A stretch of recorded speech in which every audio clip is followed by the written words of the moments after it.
Oraclă mare-i lumea, stelele scuie, bătute în ea și soarele-i fereasta. La temnița vieții prin el trece lumina frântă numai dintr-o lume, unde în loc de aer e un aur, topit și transparent, mirositor. Și cald câmpii albastre se întind, a cerurilor câmpuri potolind, vânăta lor dulceață sub suflarea acelui aer aurit.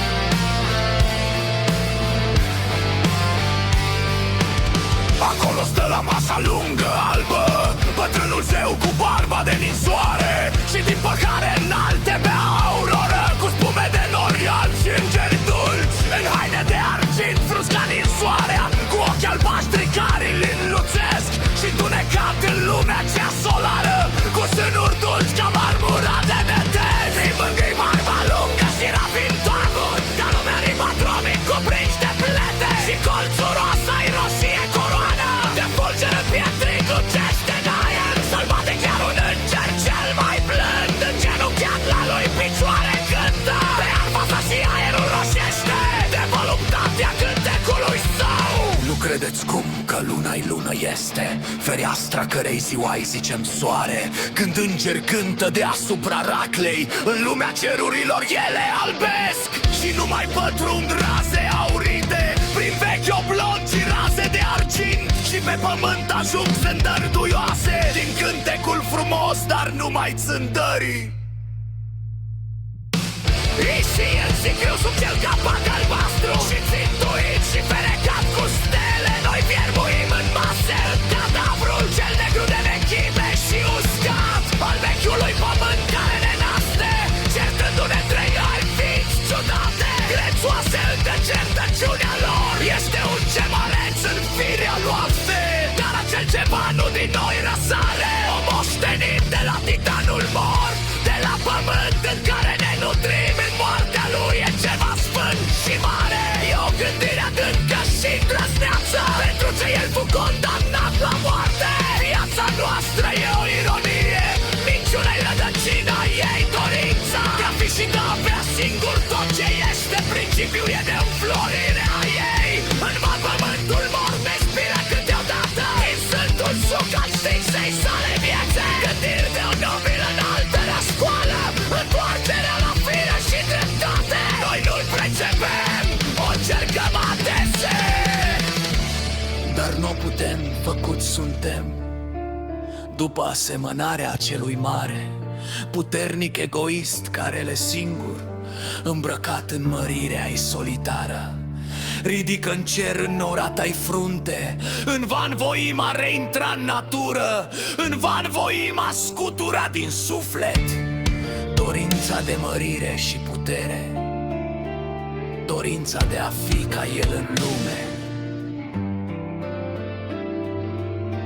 Unici și această dorință, temei la state, națiuni și cauza războaielor cumplite care sunt, ba și istoriei acest e răul.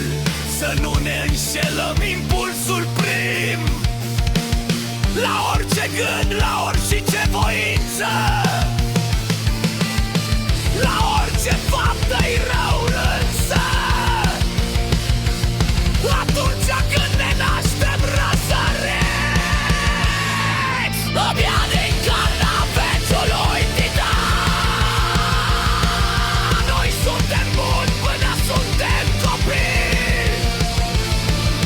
O binefacere ne dă pământul, neprețuită înduioșia ei.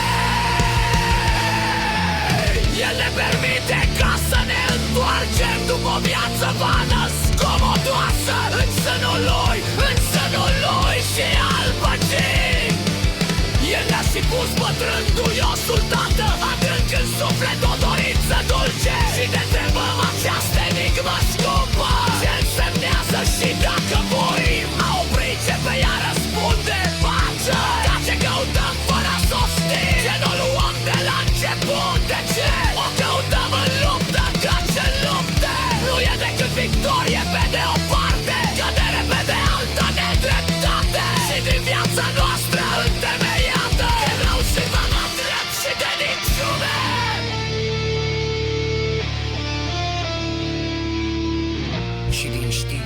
morții a reînturnării, în corpul mort din care am ieșit, se naște veșnica nefericire.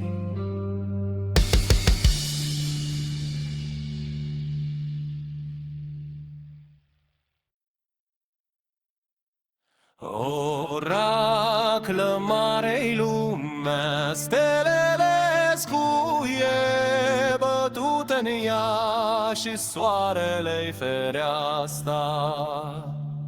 La temnița vieții, prin el trece lumina frântă numai dintr-o lume unde în loc de aer e un aurur topit și transparent mirositor, și cal câmpii albastre se întind a cerurilor câmpuri potolii. Pânăta lor dulceață sub suflarea acelui aer aurit. Acolo stă la masa lungă albă Dumnezeu cu barba de ninsoare și din păcare înalte bea ororă. Toți pome de nori albi și îngeri dulci în haine de arghin, fruți ca ninsoare, cu ochi albaștri ca lilin luțesc și întunecat în lumea cea solară, cu sânul dulci ca marmura de netezi. Îi mângâi barba lungă și razim capul de umerii bătrâni cuprinși de plete și colțul roasa-i roșie coroană. Apuce-ne chiar retrocei stenale, cel bate chiar un înger cel mai blând.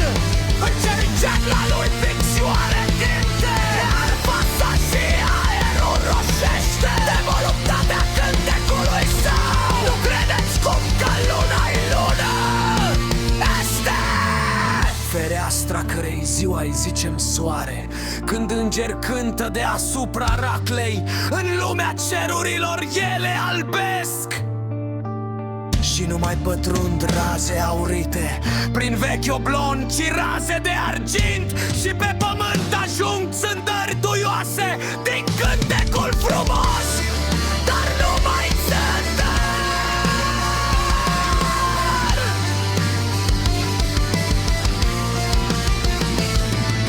Existențe greu sub cel capac albastru și țintuit și ferecat cu stele. Noi viermuim în mase în cadavru de negru de vecime și uscat al vechiului pământ care ne naște, setându-ne între noi ființi ciudate, grețoase în deșertăciunea lor.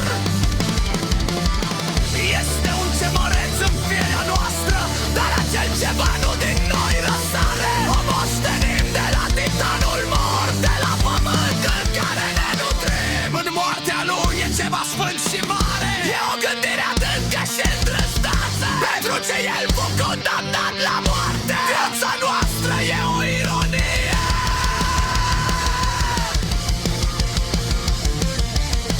Minciuna-i rădăcina.